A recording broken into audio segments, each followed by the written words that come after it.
Nag-start ka na magbasa sa Don't Believe Everything You Think. Yes, Regina. As in, sige. Dahil natanong mo yan, Regina, na-start ko na yon. Tapos, sobrang ganda niya in a way na nakaka-relate ako. Like, sa state ng kumbaga, sa estado ko ngayon, sa pag-iisip ko, sa mga ginagawa ko, sa mga nangyayari sa buhay ko. Yung libro na yon, sige na, papakita ko na nga. So, ito yung binabasa ko ngayon, guys.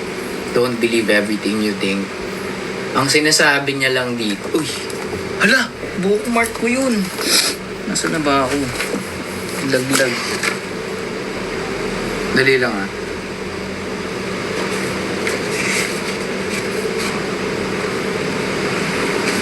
Wait. Nasaan na?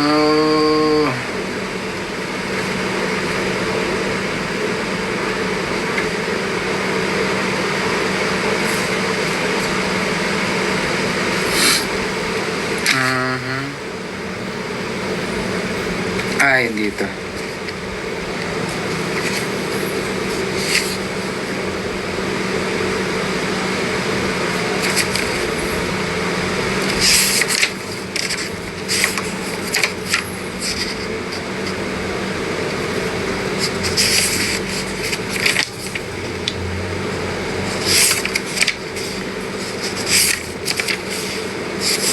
Wait lang guys pasensya na kayo.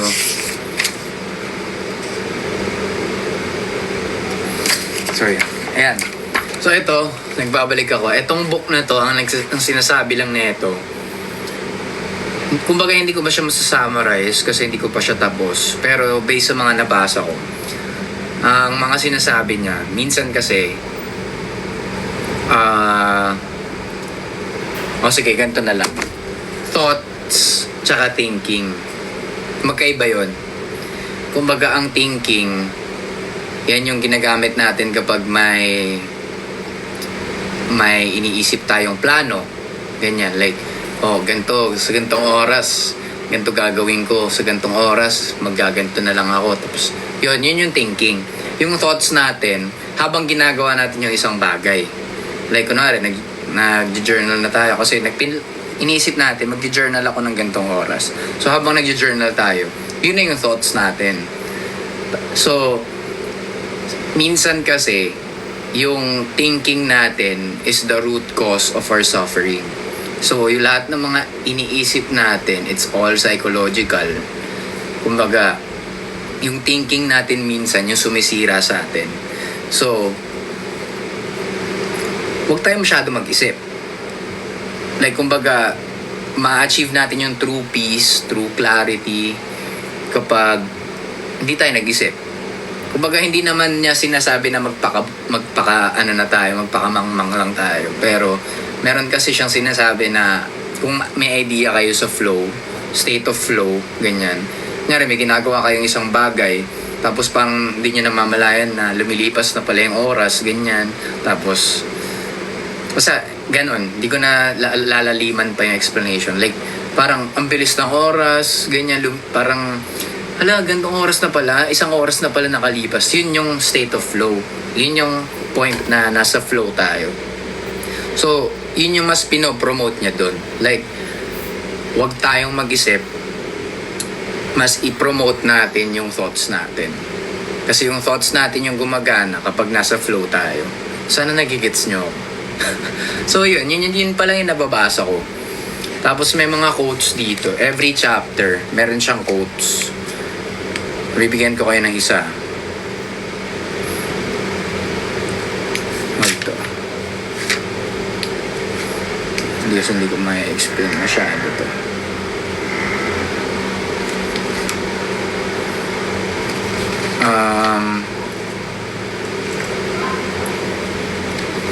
Eto.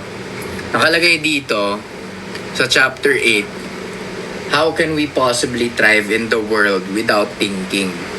Tapos sinundan niya ng quote ni James Clear, which is an author ng libro. Anxiety is thought without control.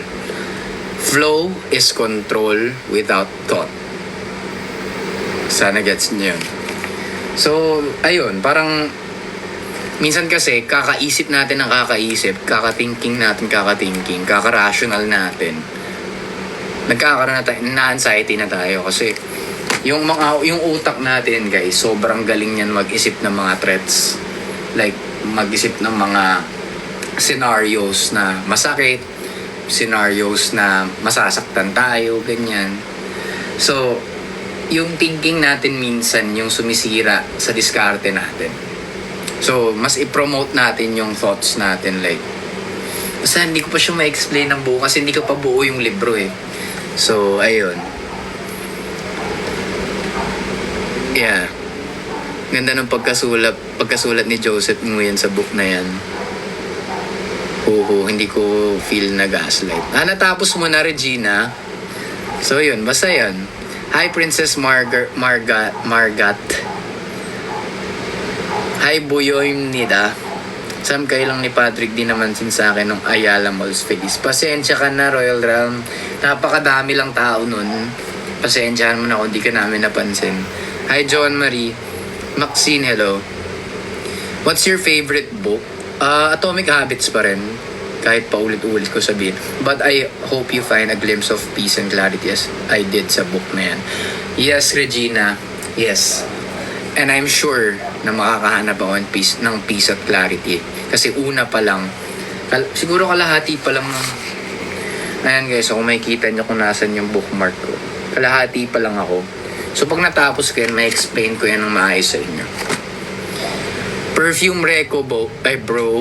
Blackwater guys. Yun yung araw-araw na pabango ko. Blackwater. Kahit anong doon. Sobrang babango nun. Patingin ng tattoo. Sige.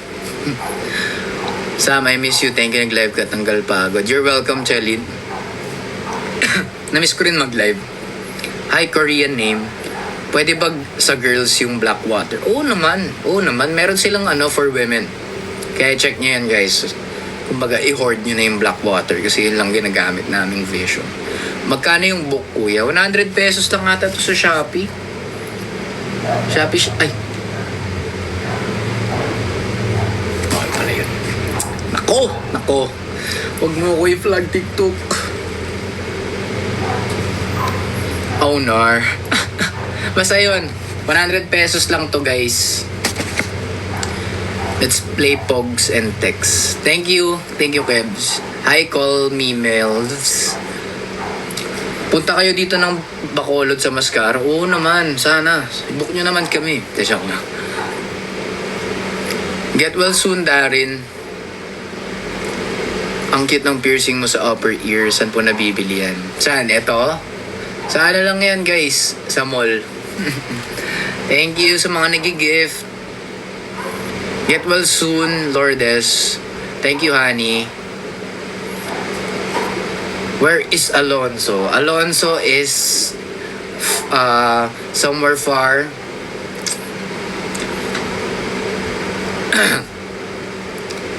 Ang cute ni Alonso. Thank you guys sa mga nagsasabi na cute yung pamangkin ko. Alam ko. Yabang yan. Isang hi Mavel po. Hi Mavel. Maka-crush ba ka din yan, princess? Tiwala ka lang. Fave milk tea? Hindi po ako nagmi-milk tea eh. Kape, oo. Mas cute yung tito. Thank you. Cute si Alonso. Mana sa tito. Oo, mana yun sa akin. Ay, siya pa. Yes, coffee. Tama si Achi. Hi, dump ni J. Jem. Hi, Tintin. Thanks, Dara. Thank you. Hi, Max. Oo, sana makapunta kami sa Mascara. Tagal na namin hindi nakakabalik sa Mascara.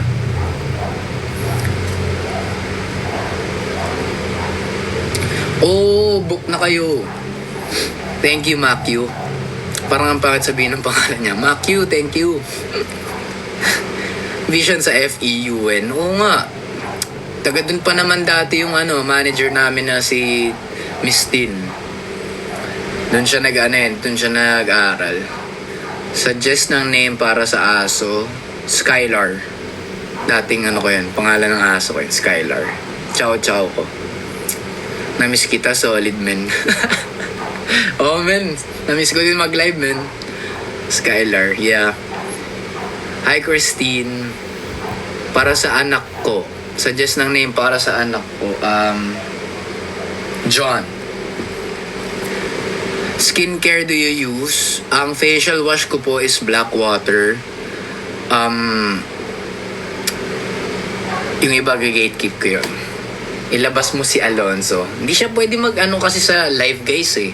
Dati na-flag ako. Dati naka-live kami ni Alonzo. Na-flag ako. Kaya kung magla-live man ako, as much as possible, kung ayaw nyo man sa hindi, ako lang muna. Tapos susulpot-sulpot lang siya kasi ayoko na talaga ma-flag, guys. Ang hassle. Ayoko mag-watch ng The Conjuring, bro. Hindi ako ma-horror, bro, eh.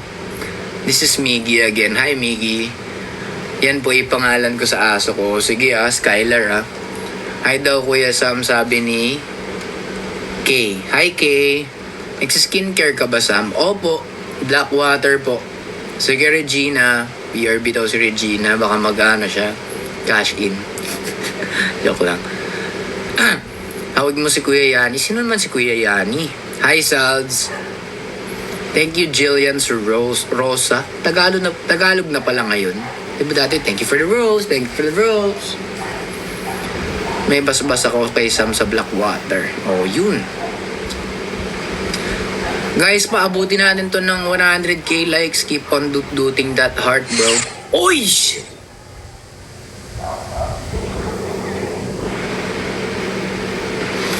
Ayan na nga ba sinasabi ko? Ayan na nga ba sinasabi ko kay Regina?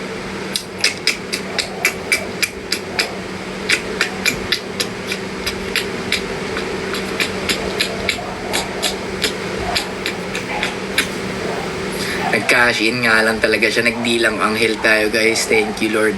Thank you, Regina. Alam mo yan. Alam mo na yung hindi na ako maglo-long message pa. Maraming salamat. Miss you, Kuya Sam, si Mika to. Hi, Mika. Grabe ka na. Oo, grabe talaga yan si Regina. Malala na yan, bro. Thank you for the follow, Minard. Hi, Paulita. Thank you, Noodle. Miss you, Kuya, si BJ to. Hi, BJ. Keep on tapping, guys. Oh, 23k na tayo. Paabutin natin to ng 100k. Let's go. Guys, kung may gusto ba kayong tanong, yung mga katulad ng book reco na yan, or tips sa journaling, kung ano man yung pwede kong maitulong sa inyo, para lang hindi lang ako basta shoutout lang na shoutout dito at magpakapaos. Gusto ko rin syempre mag-share ng something useful. Hindi man deep, pero I just wanna be useful, man. Book reco, Atomic Habits. Thank you, Regina. Tuloy pa rin siya, oh. Marupok nga siya. Rupok nga niyan. Sam, sa journaling di naman na need araw-araw, di ba? Oh, hindi yun need araw-araw. Hindi yun. Kumbaga, wag nyo i-pressure yung sarili nyo na mag-journal araw-araw. Like, just make it easy. Kung hindi pa kayo talaga nag-journal. Thank you, Regina, sa 100 Go Popular. Kung hindi pa talaga kayo nag-journal, like, gusto nyo mag-start, nasa Atomic Habits to eh. Like, in creating a habit, it should be satisfying, easy, and accessible. So, kunwari, gusto nyo mag-journal, gusto nyo maging habit nyo yung pag-journal, ilabas nyo yung journaling nyo. Like, kunwari, ganito. Kung ganito ba kayo mag-journal, or sa yellow pad, or sa kahit anumang papel, sa kailangan makikita nyo siya. Kailangan araw-araw nyo siyang makikita palagi. Hindi siya dapat nakatago. Pangalawa, that madali lang siya. Like, hindi nyo kailangan i-pressure yung sarili nyo na mag-journal ako, ano ba nararamdaman ko? Ganyan. Dapat, lang siya, like, kahit few words lang. 3 things, bakit ka grateful ngayong araw? 3 things, bakit ka naiinis sa taong to? Ganon. So, dapat madali lang siya. Tapos, ayun, para ma-create nyo yung habit, kailangan hindi nyo siya ma-miss. Kunwari, magko-commit kayo sa, twice a week journaling. Kailangan hindi nyo mamimiss yun. Kasi kapag na-miss nyo ang habit ng 3 times, mabibreak na siya. So, mahirapan na kayong bumalik ulit sa pagiging consistent. So, basta magigets nyo yun pag binasa nyo yung Atomic Habits. How do you manage being a fair parent kahit busy ka sa sked? Meanwhile, ayan siya ngayon. Ganyan siya pag tapos na siya kumain. Tapos, hanggat kaya ko siyang dadalhin ko siya. Pero, wala kumbaga, hindi ko siya minamanage. Like, it's natural para sa akin na mag-alaga ng aso. Lalo na kung si Chewy. Kahit nag-ano ako busy, minimake sure ko na nakakain siya ng 2 beses sa isang araw. Nakakapaglakad siya hanggat may oras ako. Ayun, minimake sure ko lang na hindi ako nagkukulang. Kasi tinitreat ko si Chewy, yung aso ko, parang anak ko na rin. Kunyari, magkaanak man ako, ganyan. Yan ko tatratuin. Shoutout sa'yo, Cheerio. Fave book genre mo, self-help po, ligaya. Hindi po umilig sa fiction, sa mga novels. So ko yung informative, yung may matututunan ako. Tip po sa pag-memorize ng dance steps, yun.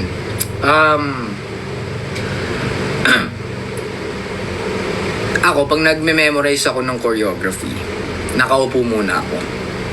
Like, sa utak ko muna siya sinasayaw. Like, hindi, kumbaga, tinitingnan ko siya, tapos sa utak ko lang siya sinasayaw. Mga ganyan lang, mga ganun lang ako. Tapos tatayo ako ngayon. Tapos dadahan-dahanin ko. Sa lahat naman siguro ng bagay, guys. Kunyari, gusto nyo mag-aaral ng rap. Babagal muna. Tapos pabilis, ng pabilis, ng pabilis. So, mas mamememorize nyo agad. Lalo kung yung katawan nyo functional talaga siya. Like, meron kasi mga katawan na stiff na over time. Kasi nga hindi natin ginagalaw, di tayo sumasayaw, di tayo nag-exercise, ganyan. Mahihirapan talaga kayo mag-memorize ng choreography, lalo kung katawan nyo yung sumasalungat sa naiisip nyo. So, kailangan nyo pa rin syempre mag-basics. Sayaw kayo araw-araw, kahit anong sayaw.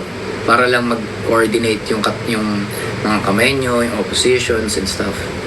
So, yun. Hi, GV Marie. Ataake. Ano po tawag sa haircut nyo? Textured fringe. Thanks, Itay. Nanting nating tatay ko. Textured fringe yung naririnig ko sa nagugupit sa akin. Pero, most of the time, pag nagpapagupit ako, sinasabi ko kung ano yung gusto kong, like, nari, eto, kita nyo naman yung distribution. Nasabi ko na pa ganyan yung fade, burst fade, ganyan. Tapos hanggang likod. Sige, bye Royal Realm. L, how do you stay consistent when motivation runs out? Discipline. Kumbaga, magiging consistent ka lang naman kung disiplinado kang tao. Kahit ano pang nararamdaman mo, kahit wala ka pang motivation, kahit na ano pa yan, kung disiplinado ka, magiging consistent ka. Do you have a book collection shelf, kuya? Yes po. Ayan po. Ayan po siya. Pakadami niyan. May mga book pa ako na hindi pa nababasa. Last 10 minutes, guys.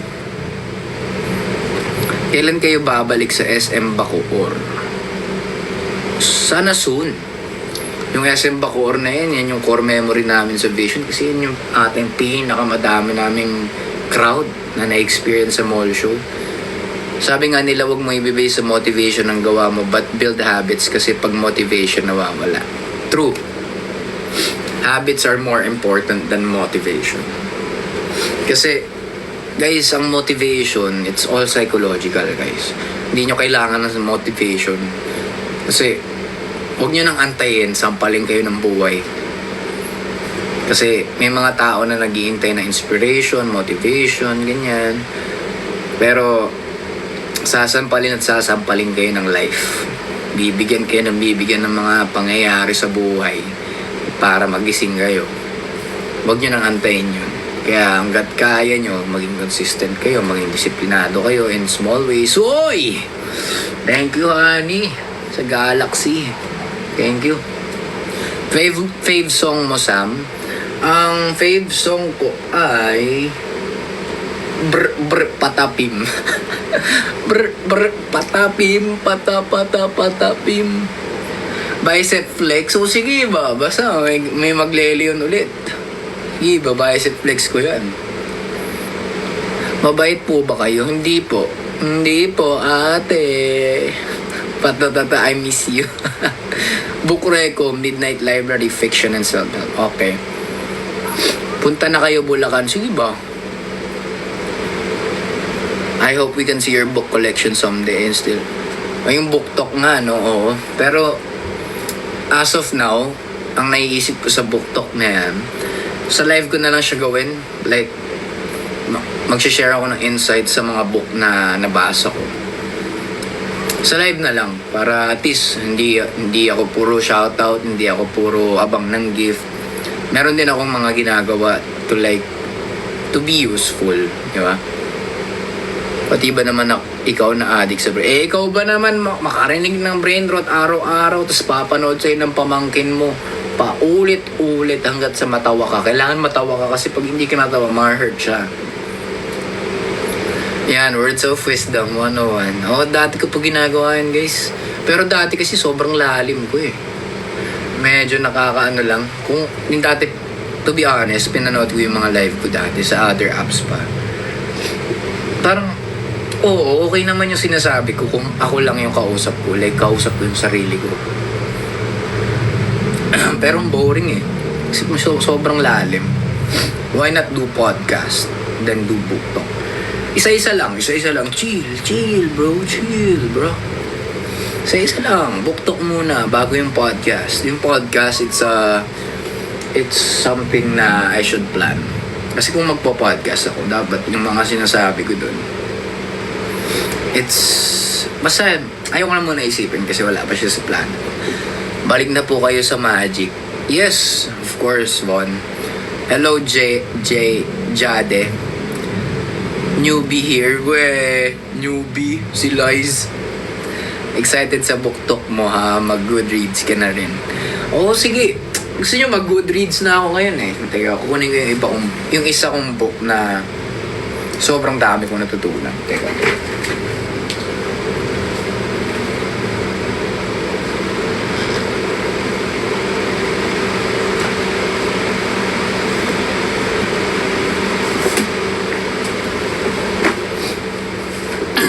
Eto guys, eto namang book na to,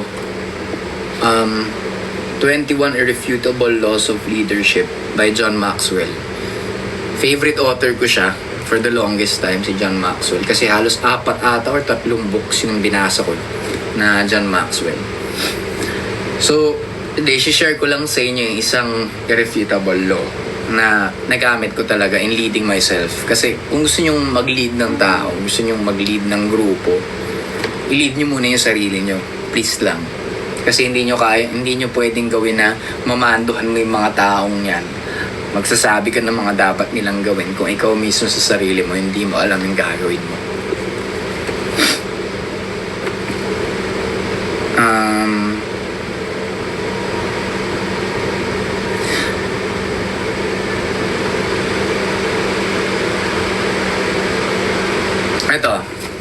Ito, one law.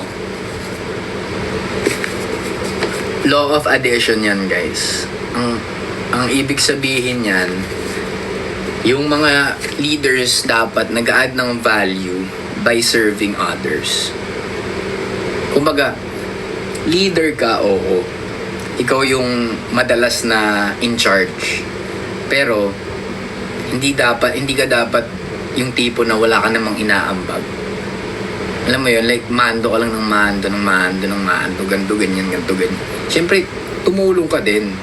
Like, kumbaga, as a leader, hindi mo dapat tinitake for granted yung position mo. Kumbaga, gagawin mo rin lahat ng makakaya mo para makatulong sa team. Tapos, baga yan.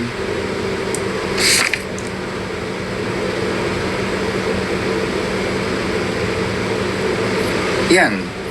Makakapag-add ka lang naman ng value sa iba. Like, in a way na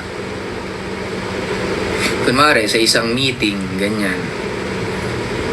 Oo, ikaw yung nakakaalam ng pinaka-plot kung ano yung gagawin nyo as a organization. Pero, hindi mo dapat dinidisregard yung mga sasabihin ng mga kasama mo. Dapat mas tawag doon? Mas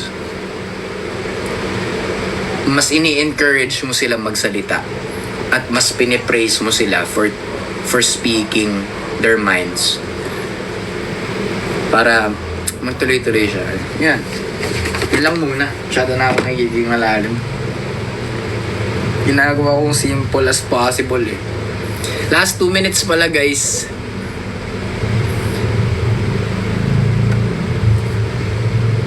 Nakaka-enhance ng understanding ang reading. Oo, tama. Pero tinatry ko yung best ko na hindi maging malalim guys. Kasi ayoko talaga yung malalim ng mga salita. Kasi ako yun eh. Ako lang yun eh. Ako lang nakakagets na. Diba? Parang ayoko lang na ewan. Parang hindi ko siya ma-explain eh.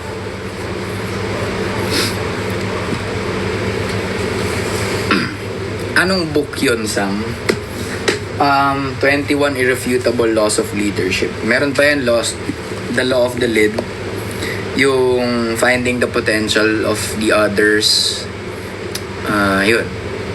Kumbaga, as a leader, kailangan mong makakita ng potential. Yan. Law of Influence. Ganyan. Paano ka makaka-influence ng tao kung ikaw mismo tigas ulo mo? Kung ikaw mismo wala kang disiplina. Diba? So yun naman.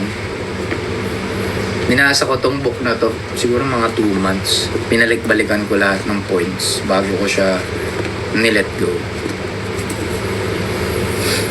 Last 1 minute. Let's go! Last 1 minute. Let's go! Yung past lives mo sa other app. Talaga? Oh, at least, di ba, nakatulong pa ako. Kasi, ayan na pala. So, ayan guys. 5:45 na. Thank you for your time. Regina, thank you sa gift mo. Honey, thank you. At sa lahat ng mga subscribers ko dyan, please maglabasan kayo. I-mention ko kayong lahat. Thank you. Thank you, Prisam. Thank you, Liz. Thank you, Darren. Noodle. Bye, guys. Wala na.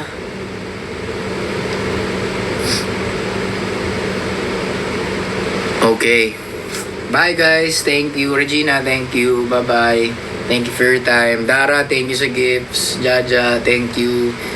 Ingat din kayo. Ingat kayo. Thank you for the follow. Yui Hines. Bye. See you sa next live ko.